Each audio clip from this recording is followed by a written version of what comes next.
Hello, bore da, good morning. I'm Ewan Williams, City Director with Bangor City Council. I'm back here on the pier for another interview as part of our celebrations of this special year for the pier, 125 years. And I'm delighted to be joined this morning by Dr Marian Gwyn from Race Council Cymru. Marian, bore da, good morning. Bore da, good morning. It's lovely to be here, Ewan. Indeed it is. And we're here on the pier in October, which is Black History Month. And we're going to be talking about the connections this morning between the pier, Garth, and the Penrhyn Estate here in Bangor. So I'll pass you on now to Marian, and perhaps you'd like to tell us more about this. Yeah, well, it's really interesting because I don't think we can see now in the mist, but if we just turn our heads, we might be able just to see over there the top of Penrhyn Castle. Now, Penrhyn Castle was the home of the Pennant family. It's now owned by the National Trust, of course. But the Pennants were, until the fourth Lord Penrhyn died in 1948, the largest landowner in northwest Wales. And, of course, that means that their impact and connections with Bangor were very, very strong indeed. And in relation to the pier, well, if you have a look at the old maps, because everything that we know about them is from their records, their papers, and the vast majority of these are held in Bangor University Archive, just up the road there, and they're accessible to anybody who wants to call and see them. Now, in relation to land ownership in Bangor, the Pennants didn't really encroach that much. They got as far, for the majority of their land, as far as the old beach road. We now know it as Strand Street. Okay. Strand Street, because just to the side of that, of course, was the magnificent Penrhyn Arms Hotel that they used to own. Regarding what happened to this side, most of Bangor was owned by Bishop of Bangor, Dean and Chapter, friars, of course. The old friars owned huge pockets of land in this area. Plus, of course, you had small pockets of individual land ownership as well.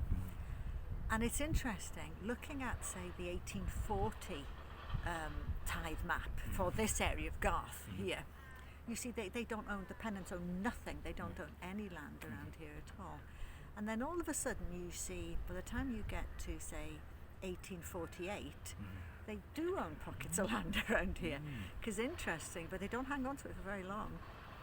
In 1848, they give a pocket of land to for the building of the British School, Garth Road British School, which is just opposite the Texaco garage now, if I'm allowed to say that. And of course that is now been converted into flats, and the facade of the old school has still been there. But if you see, there's a plaque still on the front of the building that says land donated by Edward Gordon Douglas Pennant.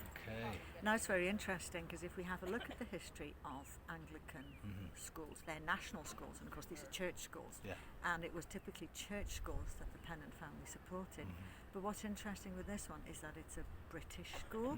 The British school were run by the nonconformists, the Chapels, which shows that he is actually being quite broad-minded at this point.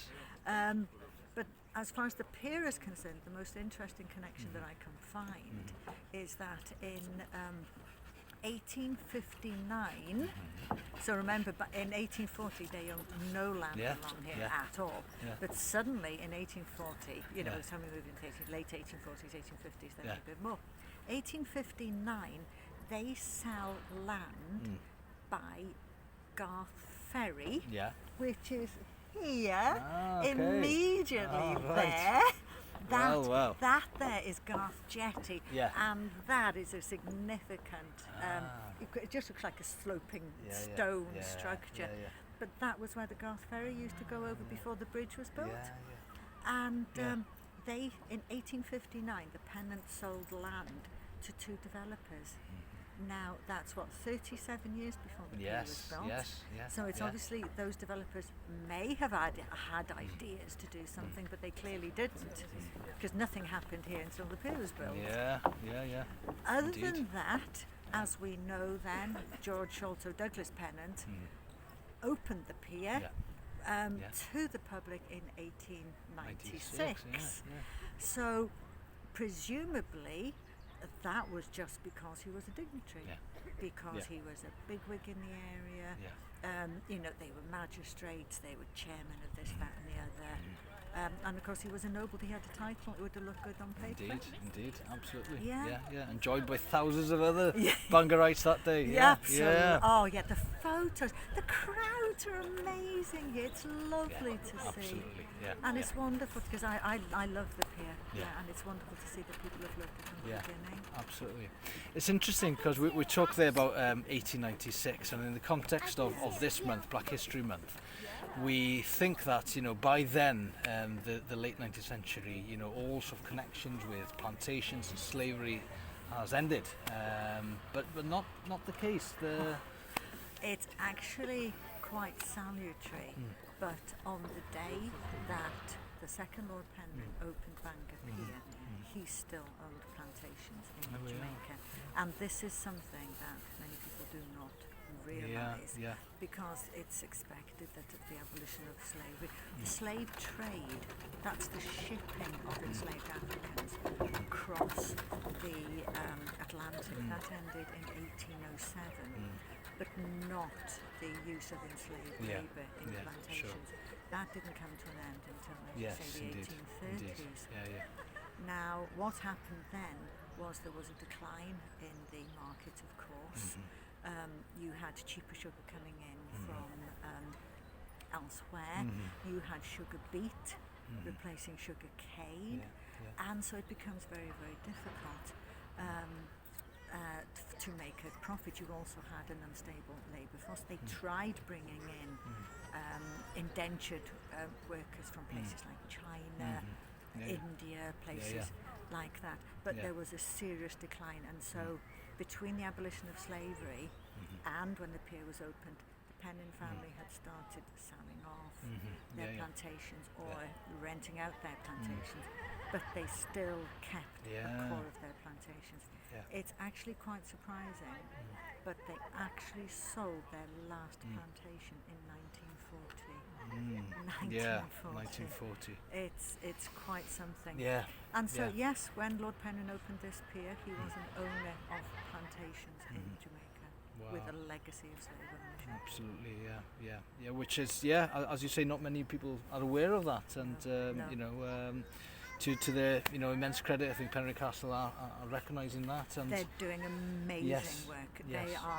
They have really, and if you think they face a lot of opposition in this, they've got some superb people there. They're really focused, they're engaging with a broad range of people to understand this very complex story. And they're working extremely well to share not only this, of course, but the story of the strike as well. Fantastic, absolutely. And you know, look ahead, we'd obviously like to see more awareness, you know, those visiting the pier aware of the history and the connections with the Penrhyn Estate and so on. So we've been joined by some some young visitors here at the pier, which is great to see. But it's all about raising awareness, you know, and that's, you know, the history of the pier is so rich, so diverse. It's incredible what's happened here over the course of 125 years, and the range of individuals spanning the world, you know, and what's still incredible is that we see, you know, people who live here in Garth, you know, strong connections with the pier, but people who now live across the world, still, this place still resonates with them. It's still a very special place. Well, I think so. In relation to what we've just been talking about, we brought a couple of months ago a descendant of an enslaved Penrhyn plantation worker to the castle. They stayed just over there, and at the end of our visits we brought them here at the end of both the evenings so that they could contemplate the impact of coming to Bangor, seeing the castle, seeing the quarry, seeing where, I suppose, the money made from the blood of their ancestors had been spent. That was such a salutary moment, but we thought that bringing them here onto the pier was a wonderful place where they could reflect, and they could just think about their experiences here in Bangor. Indeed. So the pier was a superb, I'm sure. Yeah, very, very powerful, I'm sure. Yes. Yeah. There we are. That's great. Thank you so much for that, Marian. Thank you. We've covered a lot there, I think, in 10 minutes or so. So that's wonderful. And if you'd like to, find out more about Black History Month in Wales, there's more information, more resources on the Race Council Cymru website. Absolutely. If you just go to Race Council Cymru website, there's a link to Black History Month Wales, or you can just Google straight Black History Month Wales, and it'll take you to a whole list of events. And not only that, because we run an initiative called Black History Wales 365, it's not just 1 month, it's throughout the year.